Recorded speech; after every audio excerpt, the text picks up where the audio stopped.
Hello everyone, welcome back to a new video.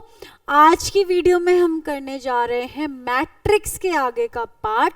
हमने operations on matrices तक video बना चुके हैं। आई होप आप लोगों ने देखी भी होंगी। आज हम उसके आगे का एक स्टेप कर रहे हैं, दैट इज डिटर्मिनेंट किसी भी मैट्रिक्स का फाइंड आउट कैसे करना है वो देखेंगे। अब डिटर्मिनेंट किसी भी मैट्रिक्स का होता क्या है, सबसे पहले तो वो जान लीजिए। डिटर्मिनेंट कुछ भी नहीं है। मैट्रिक्स आपकी क्या थी, रोज एंड कॉलम्स में था। उन रोज एंड कॉलम्स का कुछ तरीके से सॉल्व करके हमारे पास आती है एक scalar quantity, that is a constant number कोई आता है, तो उसी को हम क्या कहते हैं, उस मैट्रिक्स का डिटर्मिनेंट। डिटर्मिनेंट क्या आएगा, एक मैट्रिक्स फॉर्म में बिल्कुल नहीं आएगा, एक स्केलर क्वांटिटी आएगी। ऐसे ही हर मैट्रिक्स की एक यूनिक डिटर्मिनेंट होगा। कभी भी किसी मैट्रिक्स का एक के अलावा कोई और डिटर्मिनेंट नहीं होता, हमेशा यूनिक डिटर्मिनेंट होता है। अब डिटर्मिनेंट आप किस टाइप ऑफ मैट्रिक्स का फाइंड आउट कर सकते हैं, आप डिटर्मिनेंट सिर्फ एक स्क्वायर मैट्रिक्स का ही फाइंड आउट कर सकते हैं। स्क्वायर मैट्रिक्स क्या होती थी, जिसमें number of rose and number of columns बराबर होते थे, वो होती थी हमारे स्क्वायर मैट्रिक्स। तो हमें सीखना है स्क्वायर मैट्रिक्स का डिटर्मिनेंट निकालना। जहां तक मैक्सिमम वैल्यूज जो आपकी आती है डिटर्मिनेंट निकालने के लिए, that is up to 3x3 matrix. 3x3 order की मैट्रिक्स का निकालने के लिए आता है। तो उससे नीचे की मैट्रिक्स जो है पहले तो वो देख लेते हैं कौन कौन सी हो जाएगी। अगर हमें स्क्वायर मैट्रिक्स देखनी है तो सबसे छोटे ऑर्डर की जो स्क्वायर मैट्रिक्स है, दैट इज 1x1 ऑर्डर की।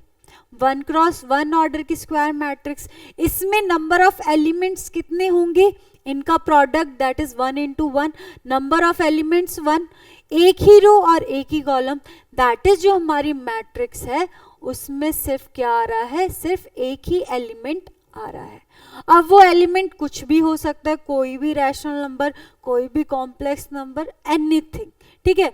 तो जो होगा डिटर्मिनेंट मतलब मैट्रिक्स के अंदर वैल्यू, अगर हमें इसका डिटर्मिनेंट निकालना है तो सबसे पहले तो डिटर्मिनेंट को डिनोट कैसे करेंगे।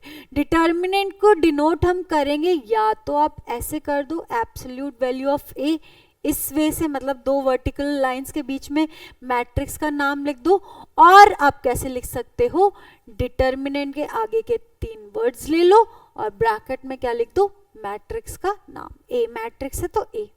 अब डिटर्मिनेंट क्या हो जाएगा, मैंने बताया था डिटर्मिनेंट एक स्केलर वैल्यू होगी उस मैट्रिक्स के रिलेटेड। अब इसमें तो सिर्फ एक ही वैल्यू है, तो जो इसमें वैल्यू है वही डायरेक्टली इसका क्या हो जाएगा, वही डायरेक्टली इसका डिटर्मिनेंट हो जाएगा। जैसे -5 है तो डिटर्मिनेंट हो गया आपका -5। ऐसे ही अगर वैल्यू पॉजिटिव में होगी तो वही हो जाएगा। अगर सिर्फ 2 होता, सिर्फ हमारे मैट्रिक्स में होता 2, तो डिटर्मिनेंट हो जाता 2। 0 होता तो डिटर्मिनेंट हो जाता 0।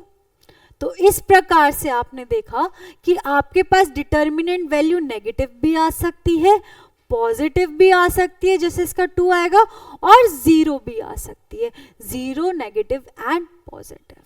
जब हमारे पास नेगेटिव एंड पॉजिटिव आएगी तब तो कोई दिक्कत नहीं है, नॉन जीरो वैल्यू है, तब उस मैट्रिक्स को हम बोलेंगे अगर हमारे पास डिटर्मिनेंट क्या है, नॉट इक्वल्स टू 0, और कोई फाइनाइट नंबर है, पॉजिटिव और नेगेटिव वो फर्क नहीं पड़ता, बस नॉट इक्वल्स टू 0 हो, तो वो मैट्रिक्स हमारी कहलाएगी नॉन सिंगुलर मैट्रिक्स। और इस मैट्रिक्स का आगे जाके हमें बहुत काम आएगा, नॉन सिंगुलर मैट्रिक्स। और अगर किसी मैट्रिक्स का डिटर्मिनेंट 0 आ गया तो उसको बोलेंगे हम सिंगुलर मैट्रिक्स, ठीक है। इस एग्जाम्पल से हमने देखा नेगेटिव भी आ सकती है, पॉजिटिव भी एंड 0 भी आ सकती है। सेकेंड केस पे बढ़ते हैं, जो है 1x1 ऑर्डर की हो गई। अब second would be your 2x2 order वाली मैट्रिक्स। 2 cross 2 order. अब 2 क्रॉस 2 ऑर्डर वाली कैसे बनती है, 2 रोज एंड 2 कॉलम्स। टोटल एलिमेंट कितने होंगे, 2 इंटू 2 दैट इज 4। तो बना लेते हैं एक मैट्रिक्स बी जिसमें हमारे पास क्या है, 4 एलिमेंट, सपोज वो है ये, ठीक है। Simply 2 minus 2 3 4 and 5। आपको इसका डिटरमिनेंट निकालना है तो आप कैसे फाइंड आउट करेंगे, ठीक है। क्रॉस मल्टीप्लाई सभी ने सुना होगा, क्रॉस का साइन, क्रॉस बना दो ऐसे, क्रॉस मल्टीप्लाई हमें करना है। तो क्रॉस कैसे बनाएंगे हम, पहले इस वाली एंट्री का इससे बनाएंगे, मतलब डायगोनल पे, जो मेन डायगोनल है उस पे पहले हम सॉल्व करेंगे। दैट इज -2 को 5 से मल्टीप्लाई करेंगे, -2 इंटू 5, देन 4 को 3 से करेंगे, इस तरीके से अभी क्रॉस बन गया। तो 4 इंटू 3 करेंगे एंड इनके बीच में क्या कर देंगे, माइनस का साइन लगा देंगे। ये हो जाएगा। इसको जब आप सॉल्व करेंगे तो एक नंबर आएगा स्केलर क्वांटिटी, वो हो जाएगी इस मैट्रिक्स का डिटर्मिनेंट। तो लिखिए क्या हो जाएगा ये, -2 इंटू 5 दैट इज -10, -4 इंटू 3 12, ये हो गया आपका -22। क्या हो गया इस डिटर्मिनेंट, इस मैट्रिक्स का डिटर्मिनेंट -22, ठीक है। तो अगर मैं जनरल फॉर्म बोलूं किसी भी 2 क्रॉस 2 मैट्रिक्स से, सपोज ये आपके पास कोई भी नंबर है ए बी सी डी, तो इनका डिटर्मिनेंट क्या होगा, ए को डी से करेंगे, ए इंटू डी। अब देखिए मैट्रिक्स का साइन ये था, आपके पास बिग स्क्वायर ब्रैकेट्स होते थे। डिटर्मिनेंट का साइन क्या हो जाएगा, जो हम ए के बाहर साइन लगाते हैं मैट्रिक्स से बाहर, वर्टिकल लाइंस, वही मैट्रिक्स की जगह आप क्या कर दो, स्क्वायर ब्रैकेट्स की जगह यहाँ वर्टिकल लाइंस खींच दो। तो ये क्या हो गया आपका डिटर्मिनेंट, आपसे पूछ रहे हैं इनडायरेक्टली। तो डिटर्मिनेंट क्या हो जाएगा, क्रॉस मल्टीप्लाई करो, ए को डी से ए डी, देन बी को सी से सी बी, और बीच में क्या कर दो, माइनस का साइन। तो A D minus B C और सी बी क्या हो जाएगा आपका determinant of this 2 cross 2 matrix. तो 2 क्रॉस 2 तक तो बहुत इजी रहता है डिटर्मिनेंट निकालना। अब हम सीखते हैं 3 क्रॉस 3 का। 3 क्रॉस 3 का भी बहुत इजी रहता है, बट थोड़ा वो ट्रिकी सा हो जाता है। इनमें तो डायरेक्ट था, एक किया आंसर आ गया, उसमें हमें 1 2 3 चीजें कुछ करनी पड़ती हैं, तो वो हम देखेंगे। तो देखते हैं आप किसका, 3 क्रॉस 3 मैट्रिक्स का, ठीक है। 3 क्रॉस 3 में आपकी 3 ही रोज हो जाएंगी एंड 3 ही क्या हो जाएंगे, कॉलम्स हो जाएंगे। तो मैट्रिक्स का नाम दे देती हूं मैं P, कोई भी मैट्रिक्स बना लेती हूं मैं, suppose this is your matrix,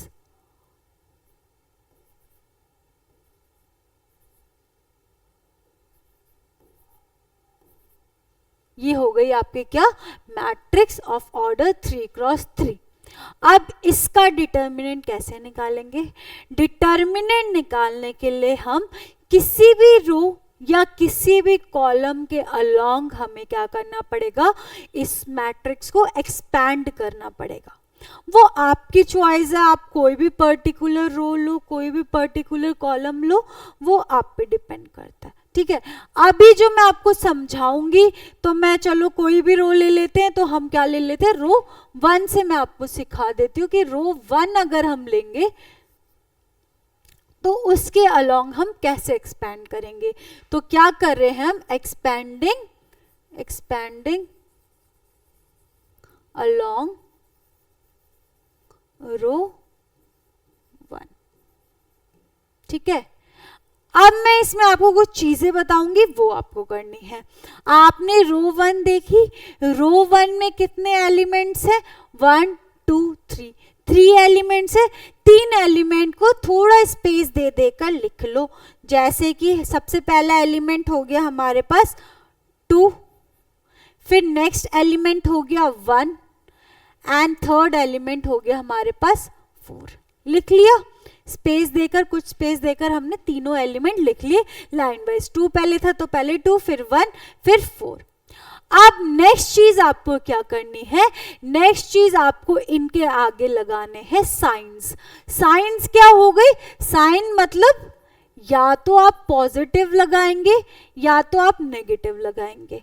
कब आप पॉजिटिव साइन लगाएंगे एंड कब आप नेगेटिव साइन लगाएंगे वो जान लेते हैं।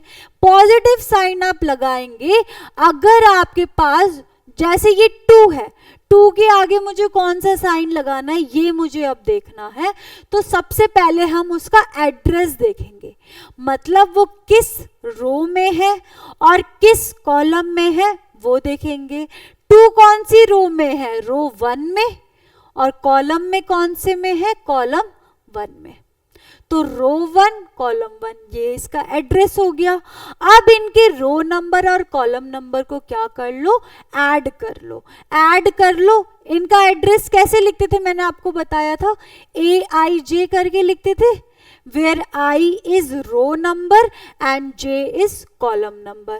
तो I plus J, तो इसका एड्रेस क्या है, A11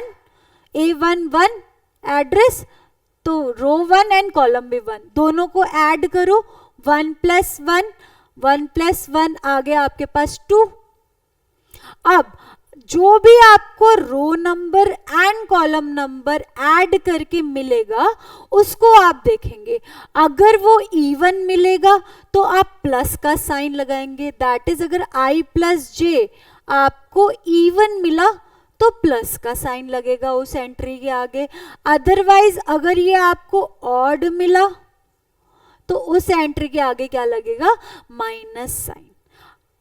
2 का देख लेते हैं, 2 का एड्रेस हमारे पास A11 था, तो 1 + 1 2 दैट इज इवन नंबर, तो 2 के आगे हमारे पास कैसा साइन लगेगा, प्लस का साइन। अब 1 पे चलते हैं, 2 के बाद 1 लिखा है, 1 का एड्रेस देखो, रो 1, तो इसका एड्रेस हो गया row number 1 and column number क्या है, C2, तो कॉलम 2, A12 हो गया इसका एड्रेस।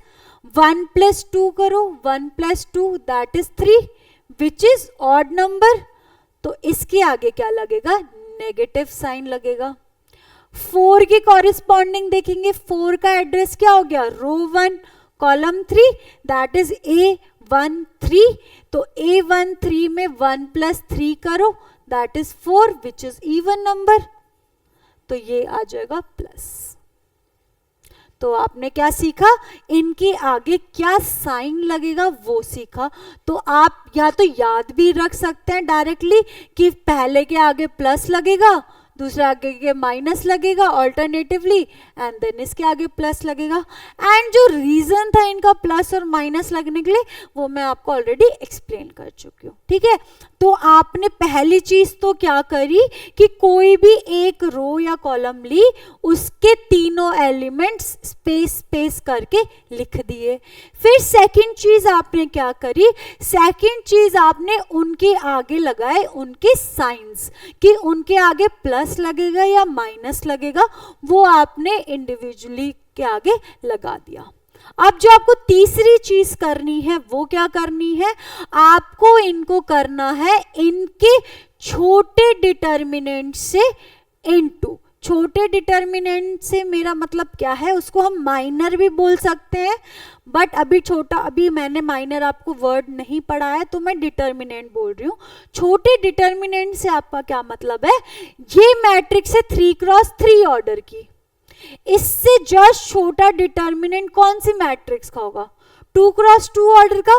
तो हमें इस 3x3 को कट डाउन करना है इन 2x2 डिटर्मिनेंट, क्योंकि वो हमने सीखा है।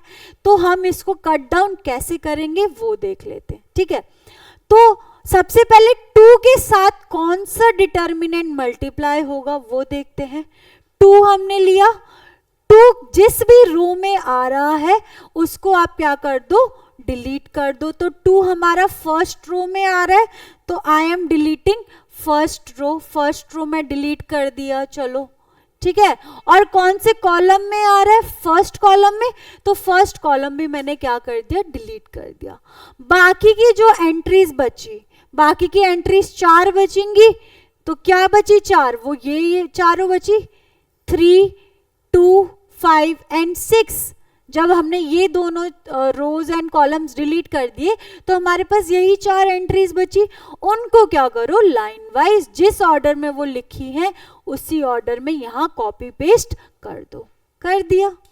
तो देखो अब ये 3 क्रॉस 3 का डिटर्मिनेंट पूछा था, कट डाउन हो गए किस में आ गया, 2 क्रॉस 2 में। इसको हमें सॉल्व करना अभी जस्ट हमने पहले वाले में सीखा है, फिर इसको उस तरीके से सॉल्व कर देंगे, इजी। देन आप देखते हैं कि 1 के साथ क्या मल्टीप्लाई होगा, 1 के कॉरस सेम करना है। 1 जिस रो में लाई करता है उस रो को कैंसिल कर दो। 1 इस रो में लाई करता है फर्स्ट रो में, उसको कैंसिल कर दिया तो ये हटा दो, ये हमने हटा दी। और कौन से कॉलम में लाई करता है, सेकंड कॉलम में, वो भी हटा दिया। अब जो हमारे पास बचा, क्या बचा, -2, 1, 2, 6, उसको लाइन वाइज हम लिख देंगे। पहले तो मैं ये वापस ले आती हूं फिर लिखते हैं, ठीक है। क्या बचा था, -2, 1, 2, 6। आई होप क्लियर होगा। क्लियर है तो एक बार जल्दी से ट्राई करो कि 4 के साथ आप कौन सा डिटर्मिनेंट मल्टीप्लाई करोगे। जल्दी से खुद प्रैक्टिस करो, ठीक है। देखो 4 के लिए हम कौन सी रो डिलीट करेंगे, इस रो में है तो ये रो डिलीट कर दी, इस कॉलम में है तो ये कॉलम डिलीट कर दिया। बाकी की कौन सी एंट्रीज बची, -2, 1, 3, 5, इनको वैसे ही और इसी ऑर्डर में सेम वहां कॉपी कर दो तो आपके पास इसका भी डिटर्मिनेंट आ जाएगा। क्या आया ये, -2, 1, 3, 5। ये थे आपके 3 स्टेप्स कि किसी भी, जो मैंने आपको बताया कि पहले किसी भी रो को लो, उसके एलिमेंट्स लिख दो एंड उनके एलिमेंट सेकंड स्टेप में साइंस लगा दो, थर्ड स्टेप में उनके पास उनके छोटे ऑर्डर का डिटर्मिनेंट मल्टीप्लाई कर दो या माइनर मल्टीप्लाई कर दो। तो वो हमने कर लिया, ठीक है। अब इसको सॉल्व कर सकते हैं इजीली। इनडिटर्मिनेंट को कैसे सॉल्व करते हैं, क्रॉस मल्टीप्लाई के करके, और उसको जो भी उसके आगे नंबर गिवन है उससे मल्टीप्लाई कर दो।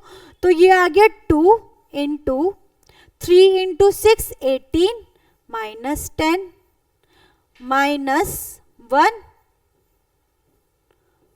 ये क्या आ जाएगा, -12 -2 × 1 2 प्लस 4 × -10 -3, ठीक है। इसको सॉल्व कर लेंगे, ये आ जाएगा आपके पास 8 × 2 16, ये माइनस माइनस प्लस 14, ये -13 × 4 12 1 52। इसको आप सॉल्व कर लेंगे, क्या आ जाएगा, ये 0 30 -52 22 -22 आपका क्या आ गया, इसका डिटर्मिनेंट आ गया। आई होप आपको क्लियर होगा 3 क्रॉस 3 का भी। आप जैसे ही मैंने आपको रो 1 के अलोंग एक्सपेंड करना सिखाया, एक बार आप किसी और रो या किसी और कॉलम के भी अलोंग एक्सपेंड करके देखना, आपका आंसर क्या आएगा, सेम आएगा, दैट इज -22। अगर आपका ये सही है तो सभी का क्या आएगा, सेम ही आएगा, चाहे आप किसी भी रो या कॉलम के अलोंग एक्सपेंड कर लो। बस आपको क्या ध्यान रखना है, उन एंट्री के आगे उनका क्या कॉरिस्पॉन्डिंग माइनर मल्टीप्लाई होगा एंड उन एंट्री के आगे क्या साइन लगेगा, वो मेन चीज है, ठीक है। तो आई होप आपको डिटर्मिनेंट तीनों ही मैट्रिक्स का 1 क्रॉस 1 का तो पूछा नहीं जाता है, ज्यादा से ज्यादा 3 क्रॉस 3 एंड 2 क्रॉस 2 ही पूछा जाते हैं, तो वो हमने कर लिया। इसकी प्रैक्टिस करते रहना, क्वेश्चंस करते रहना इससे रिलेटेड। आपसे मिलते हैं नेक्स्ट मैट्रिक्स की वीडियो में। Till then, thank you for watching the video.